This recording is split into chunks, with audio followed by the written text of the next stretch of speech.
அவர் பொறுப்பில் இருக்கிற வரைக்கும் அவருக்கு பெருசாக இந்த மாதிரி எதுவுமே இல்லை. மாறாக ஃபேன் பேஜஸ் நிறைய க்ரியேட் ஆகிருந்துச்சு.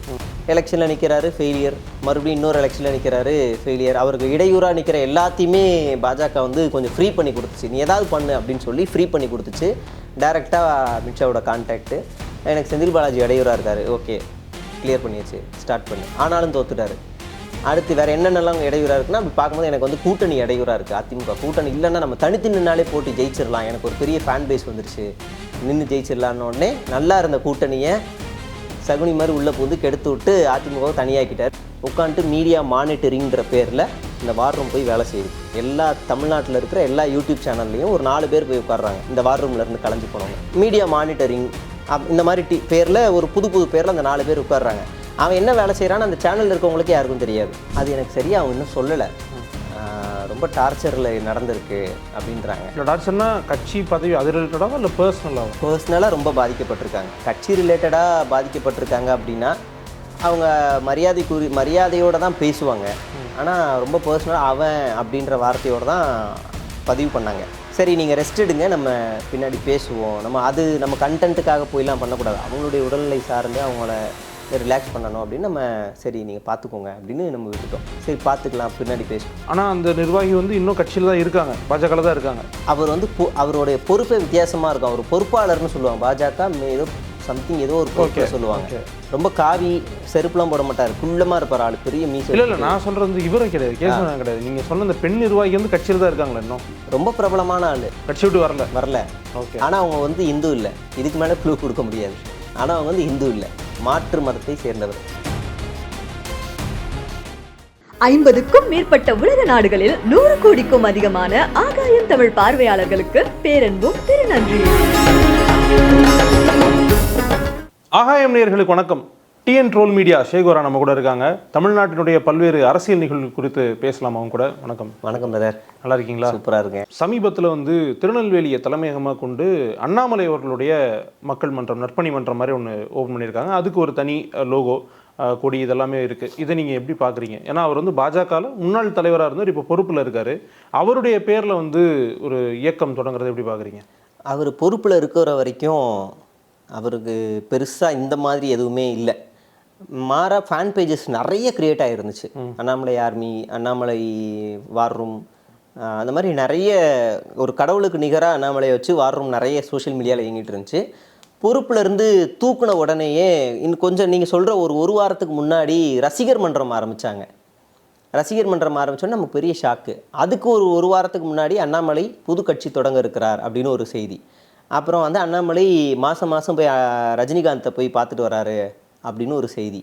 அப்போ அவருடைய முதல்வர் வேட்பாளர்ன்ற மாதிரி கூட சொன்னாங்க. ரஜினிகாந்த் அவர்களுடைய கட்சியில் முதல்வர் வேட்பாளர் வந்து திரு அண்ணாமலை அவர்கள் தான். அப்படி அது வந்து அப்போது ஸ்டார்டிங், ரொம்ப ஸ்டார்டிங் அது.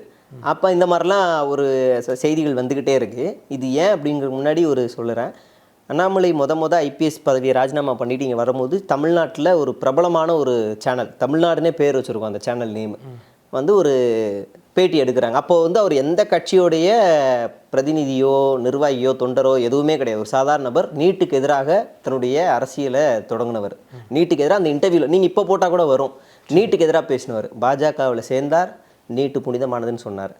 அப்போ அவர் வந்து ஒரு ப்ராடக்ட், பாஜக உள்ளே கொண்டு வந்த ஒரு ப்ராடக்ட் அவர். நீங்கள் வந்து என்னோடய அஜெண்டாவை பண்ணி கொடு அப்படின்னு சொல்கிற ஒரு ப்ராடக்ட்டு.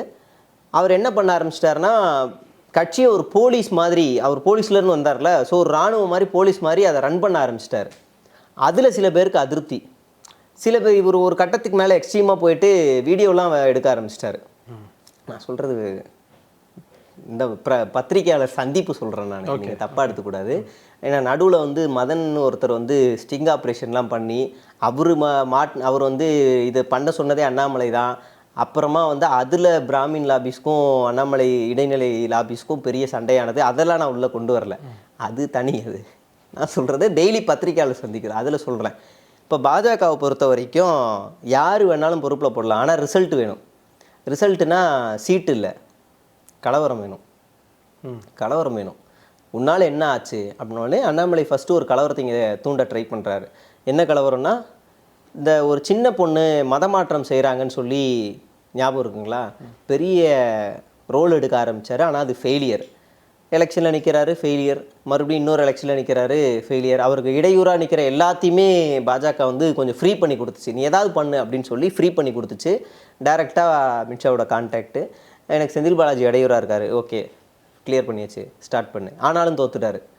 அடுத்து வேறு என்னென்னலாம் இடையூறாக இருக்குன்னா, அப்படி பார்க்கும்போது எனக்கு வந்து கூட்டணி இடையூறாக இருக்குது. அதிமுக கூட்டணி இல்லைன்னா நம்ம தனித்து நின்னாலே போட்டி ஜெயிச்சிடலாம், எனக்கு ஒரு பெரிய ஃபேன் பேஸ் வந்துருச்சு, நின்று ஜெயிச்சிடலான்னு உடனே நல்லா இருந்த கூட்டணியை சகுனி மாதிரி உள்ளே பூந்து கெடுத்து விட்டு அதிமுகவை தனியாக்கிட்டாரு. இவர் தனியாக ஆரம்பிச்சிட்டாரு. தனித்து நின்று போட்டியில் தான் தோற்று போகிறாங்க. இந்த அதிருப்தி 2 பேருக்குமே ஆயிடுது. பாஜகவுக்கும் ஆயிடுது, அதிமுகவுக்கும் ஆயிடுது. நம்ம ஒருவேளை நம்ம நின்று இருந்தால் 40மே திமுக வாங்கியிருக்காதே. அதுக்கு மெயினான பங்கு வகித்தது நம்மளே அவர் தான். போயிட்டு நிறைய ரிப்போர்ட் எடுத்துகிட்டு போய் கொடுக்க ஆரம்பித்தார். நிறைய ஏதாவது ரோல் பண்ணணும்னு பார்த்தாரு, ஆனால் ரிசல்ட் பெருசாக வரல. சரி, இதுக்கு மேலெல்லாம் தம்பி இனிமேல் இன்னொரு எலெக்ஷன் உன்னால் எங்களுக்கு தாங்க முடியாது, எங்களுக்கு 2026 ரொம்ப முக்கியம், அதிமுக ரொம்ப முக்கியம், ஒரு 4-5 சீட்டாவது முக்கியம், அதனால் நீ ஒதுங்கிரு. ஏடிஎம்கேவோட டிமாண்ட் வந்து எங்களுக்கு என்னென்னா, நீ ஒதுங்கினா போதும் தான் அவங்க எதிர்பார்க்குறாங்க, நீ ஒதுங்கிரு அப்படின்னோடனே இவரும் ஒதுங்கிடுறாரு. இப்போ இவரோட மெயின் அஜெண்டா என்னென்னா, இவர் வெளியே வந்துட்டார். இப்போ இவர் யாரும் கைட் பண்ணலை. வார் ரூம் எல்லாம் கலைக்கப்பட்டுருச்சு. கலைக்கப்பட்டு எல்லா சேனல்லையும் ஒரு 4 பேர் போய் உட்காந்துட்டு மீடியா மானிட்டரிங்கிற பேரில் இந்த வார் ரூம் போய் வேலை செய்யுது. எல்லா தமிழ்நாட்டில் இருக்கிற எல்லா யூடியூப் சேனல்லையும் ஒரு 4 பேர் போய் உட்காடுறாங்க. இந்த வார் ரூம்லேருந்து கலைஞ்சு போனவங்க போய் மீடியா மானிட்டரிங் இந்த மாதிரி பேரில் ஒரு புது பேரில் அந்த 4 பேர் உட்காடுறாங்க. அவன் என்ன வேலை செய்கிறான்னு அந்த சேனலில் இருக்கவங்களுக்கே யாருக்கும் தெரியாது. சும்மா வந்துட்டு போவாங்க, ஸ்பை மாதிரி. அந்த 4 பேர் என்ன பண்ணுவாங்கன்னா, இப்போ நம்ம 2 பேர் பேசிகிட்டு இருக்கோமா, நான் இப்போ வந்து அண்ணாமலை பற்றி பேசிகிட்டு இருக்கேன்னா, இந்த பிட்டெல்லாம் கட் பண்ணி மெயின் வார் ரூம்க்கு அனுப்பி மெயின் வார் ரூம் டு அண்ணாமலைக்கே அனுப்புவாங்க. அந்த மாதிரி ராம் சீனிவாசனை பற்றி ஒரு பிரபலமான ஒரு சேனல் பேசியிருக்கு. அவர் மேலே கேஸ் ஃபைல் பண்ணியிருக்காங்க. அது யாருன்னா ஜீவபாரதி இருக்கார்ல, அவர் மேலே கேஸ் ஃபைல் பண்ணுறாங்க. ஜீவா டுடே அவருக்கு நோட்டீஸ் அனுப்புகிறாங்க. இந்த வேலையை இந்த வார் ரூம் பண்ணுது. இதுதான் இப்போ இந்த வார் ரூமோட வேலை.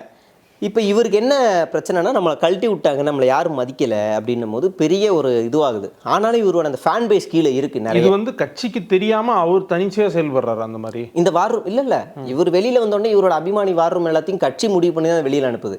இப்போ இவருக்காக யாருமே வார் ரூமாக பெருசாக யாரும் செயல்படலை. இவருக்காக செயல்பட்டுக்கிட்டு இருந்த வார் ரூம் எல்லாமே இப்போ கட்சிக்கு போக ஆரம்பிச்சிருச்சு, நாயனார் போக ஆரம்பிச்சிருச்சு, எல்லாம் போக ஆரம்பிச்சிருச்சு. நான் பேர் சொல்ல விரும்பல, 2-3 சேனலில் ரெகுலராக போய் உட்காடுறாங்க. அந்த வார் ரூம் மெம்பர்ஸ் ரெகுலராக போய் உட்காடுறாங்க. மானிட்டர் பண்ணுறது தான் வேலை. ரெகுலராக போகிறாங்கன்னா என்னவா தங்களை அங்கே அடையாளப்படுத்திக்கிறாங்க. அதுதான் மீடியா மானிட்டரிங்.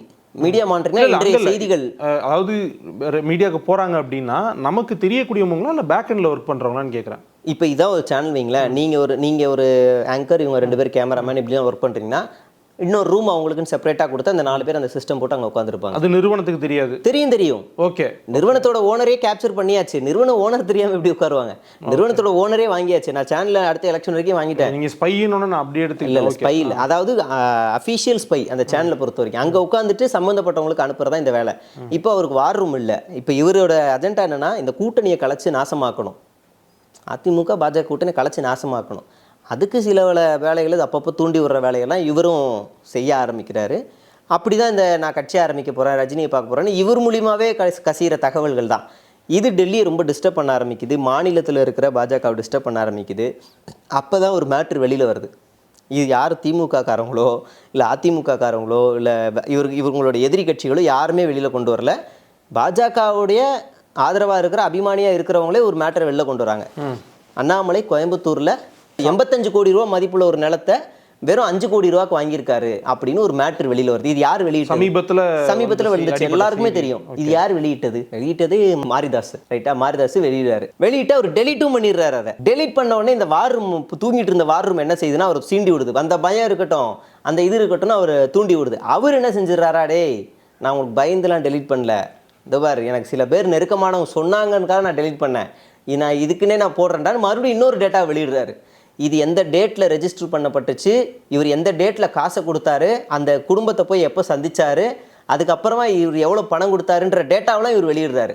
ஆனால் அண்ணாமலை அடுத்து ஒரு ஸ்டேட்மெண்ட் கொடுக்குறாரு, ஒத்துக்கிறாரு. ஆமாம் நான் வாங்கினேன் தான். நான் எப்படி வாங்கினேன் அப்படின்னா, என்கிட்ட கொஞ்சம் சேமிப்பு இருந்துச்சு, என் ஒய்ஃபோட சேமிப்பு கொஞ்சம் இருந்துச்சு, ரெண்டுத்தையும் சேர்த்து நான் வந்து லோனாக வாங்கினேன் அப்படின்னு சொல்கிறாரு. எனக்கு என்ன டவுட் ஆயிடுச்சுன்னா, நான் ஒரு 30,000 ரூபா சம்பாதிக்கிறேன்.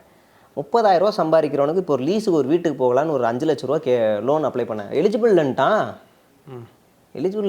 4-5 ஃபினான்ஸ் பேங்க்கெல்லாம் கேட்டேன், இல்லைப்பா உங்களுக்கு எலிஜிபிள் இல்லை, சிவில் ஸ்கோர் இல்லைன்ட்டான். சரி அப்போ வாடகை வீட்டில் இதெல்லாம் விட்டேன்.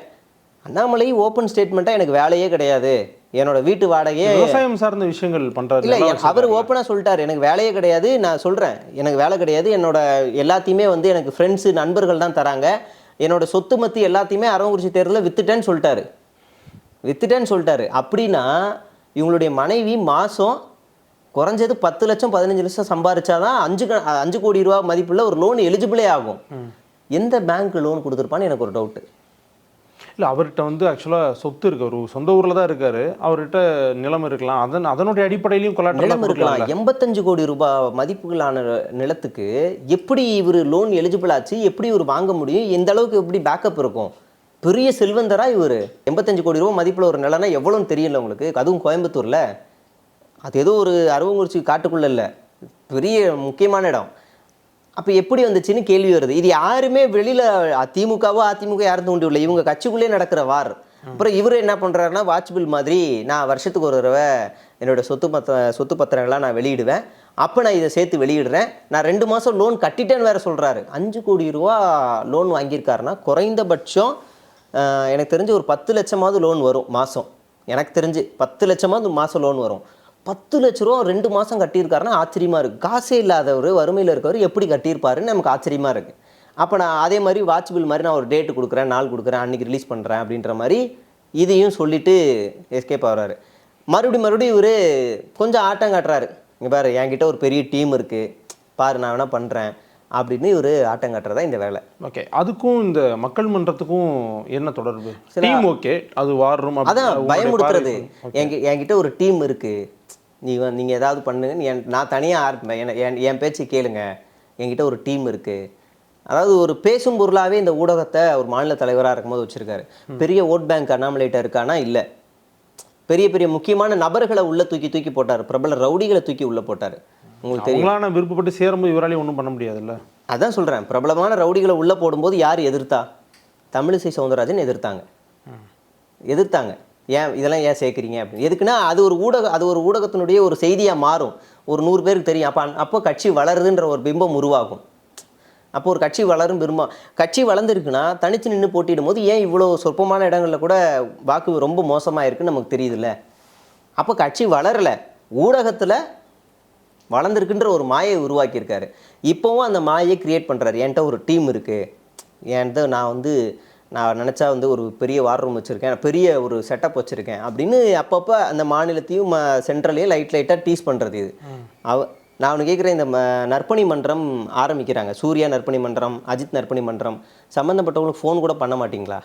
தலைவரே, இந்த மாதிரி நாங்கள் நற்பணி மன்றம் ஆரம்பிக்கிறோம், நீங்கள் தான் திறந்து வைக்கணும், இது ஏழைகளுக்காக உதவி பண்ண போகிறோம், மாணவர்களுக்காக உதவி பண்ண போகிறோம், வயசானவர் உதவி பண்ண போகிறோம், நீங்கள் தான் திறந்து வைக்கணும் அப்படின்னு ஒரு இன்ஸ்ட்ரக்ஷன்ஸ் கூடவா போயிருக்காது?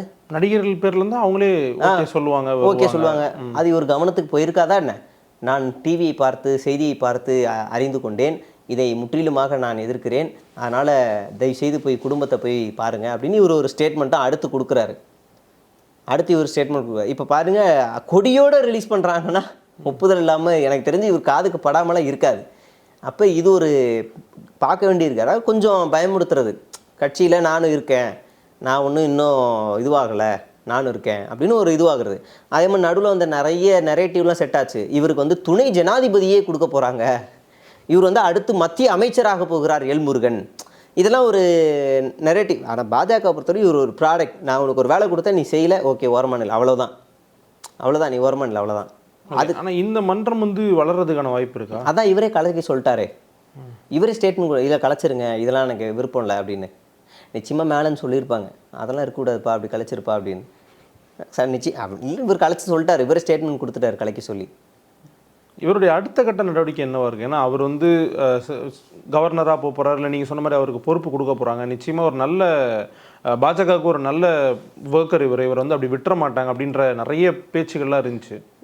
எனக்கு சமீபத்தில் ஒரு முக்கியமான ஒரு பெண் நிர்வாகி, எனக்கு பாஜக நிர்வாகி, பெண் நிர்வாகி, ரொம்ப ஃபேமஸான ஆள்.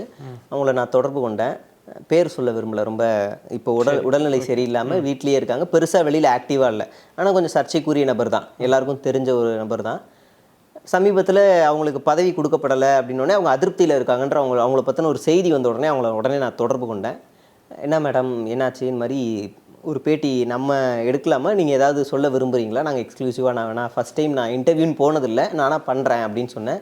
நான் கொடுக்குறேன், எனக்கு பெரிய அலிகேஷன்ஸ் எல்லாமே இருக்குது, எனக்கு ஒருத்த மேலே குற்றச்சாட்டு இருக்குது, ஒருமையிலேயே சொன்னாங்க, ஒருத்த மேலே குற்றச்சாட்டு இருக்குது, அது கேசவ விநாயகம் அப்படின்னு சொல்லிட்டாங்க. சரி நான் கொடுக்குறேன் அப்படின்னாங்க. அப்படியா, என்ன மேடம் ஓப்பனாக சொல்கிறீங்க? நான் ஆமாம், ஆனால் இப்போ எனக்கு வந்து உடல்நிலை சரியில்லை, நான் லாஸ்ட்டு 3 மாதமாகவே கட்சியில் ஆக்டிவாக இல்லை, கொஞ்சம் ரொம்ப வீக்காக இருக்கேன், நான் கொஞ்சம் நார்மல் ஆகிட்டு நான் அவங்கள வந்து அப்ரோச் பண்ணுறேன் அப்படின்னு சொன்னாங்க. அப்புறம் அதுக்கப்புறமா அண்ணாமலை வந்து அவங்கள ஃபோன் பண்ணி, அண்ணாமலைக்கு 2 ஃபேஸ், அதாவது அவர் ஃபோன் பண்ணி நீங்கள் இப்போ அவசரப்படாதீங்க, கட்சியில் இருங்க, நம்ம வந்து பார்த்துக்கலான்னு ஒரு தரப்பை கொஞ்சம் சேஃப் கார்டாக பார்த்துப்பார். நம்ம இருக்கலாம், நம்ம இது பண்ணிக்கலாம் அப்படின்னு. இன்னொரு அது காரியம் முடிஞ்சிருச்சு, எனக்கு நீ ரொம்ப டிஸ்டர்பாக இருக்கன்னா எந்த எக்ஸ்ட்ரீம் போயும் காலி பண்ணி விட்ருவார். அதான் அண்ணாமலை. நீ என் கூடவே இருக்க, எனக்கு வந்து என்னை வந்து புகழ்ந்து பேசிக்கிட்டே இருக்க, என்னை எல்லாமே பண்ணிகிட்டு இருக்க அப்படின்னா அவர் பார்த்துப்பார். கல்யாணராமன் ஒருத்தர் கைது செய்யப்பட்டாங்க, ஞாபகம் இருக்கா? பிஜேபி கல்யாணம். அவருடைய ஒய்ஃப் வந்து கமலாலயத்துக்கு போய் இந்த உதவிக்காக போய் நிற்கும் போது அவங்கள ரொம்ப அவமானப்படுத்தி வெளியே அனுப்பினதா ஒரு செய்தி. அதில் டிஸ்டர்ப் ஆனதான் கல்யாண சுந்தரம். அதனால தான் இவருக்கும் அவருக்கும் இப்போ வரைக்கும் ஆகிறதில்ல. இந்த மேட்டர்லாம் கூட வெளியிட்டு தான் அவர் தான் கூட ஒரு செய்தி வருது.